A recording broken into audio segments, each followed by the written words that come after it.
You know, the last century has brought massive changes to the United States, impacting men and women of all ages and all races. And tonight, during Black History Month, we're going to see tonight how it changed Indianapolis, even transformed the lives and careers of African-American doctors. Our Community Affairs Director, Angela Kane, takes us back to show us how far we've come.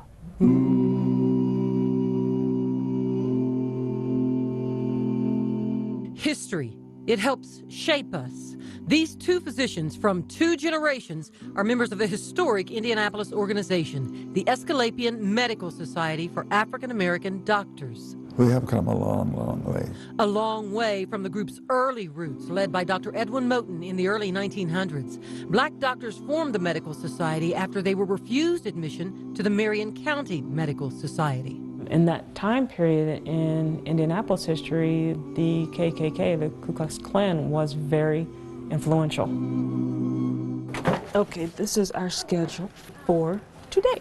Dr. Millicent Moyer is a family physician and the first woman president of the Aesculapian Medical Society. We know where we've been, and we don't want anyone to repeat that. At age 85, Dr. George Rawls recorded history. This retired surgeon and author wrote a book about black doctors and black patients in Indianapolis starting in the year 1870. In many areas, unequal opportunities, unequal procedures done on you, unequal treatment. The Indiana History Center is bringing some of Indiana's black medical history to life.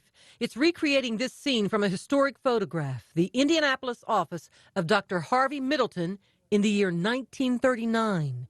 He was the first Indiana doctor to use the EKG to detect heart problems. Hello, Dr. Middleton. Dr. Moyer walked into that historic scene at the Indiana History Center. This is Dr. Middleton's office, reenacted in an exhibit called You Are There. They told me they did not want me because I was colored. An actor playing the role of Dr. Harvey Middleton uses the language used to describe African Americans in that day, and he recounts true history. Right now in 1939, there is not a hospital in the city of Indianapolis that has a colored doctor on staff. In the early 1900s, he tells Dr. Moyer, black doctors were not permitted to work in Indianapolis hospitals, and black patients could only get treatment, usually by medical students, at one hospital.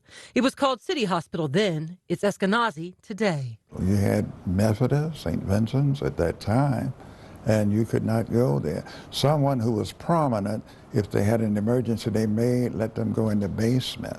Medical care should belong to everyone, regardless of skin color. Some white health professionals supported Dr. Middleton's efforts. He was a pioneer.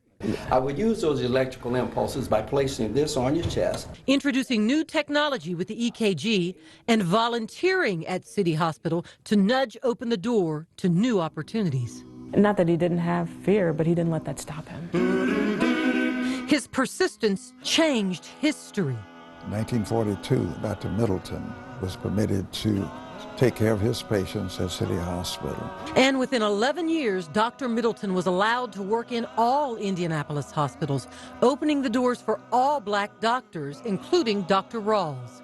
He came to Indianapolis in the late 1950s. I wanted to be treated just like everyone else, evaluated like everyone else. And that's the way it was. African American doctors in Indianapolis, shaped by history and encouraging other African Americans. We need lots of quality doctors to continue the legacy. It's through the work of Dr. Middleton and his colleagues that we're here, that I'm here, that my colleagues are here today. Angela Kane, Channel 13, Eyewitness News. That's a great story. Absolutely. Good story to tell. Angela Kane. Yeah. Well,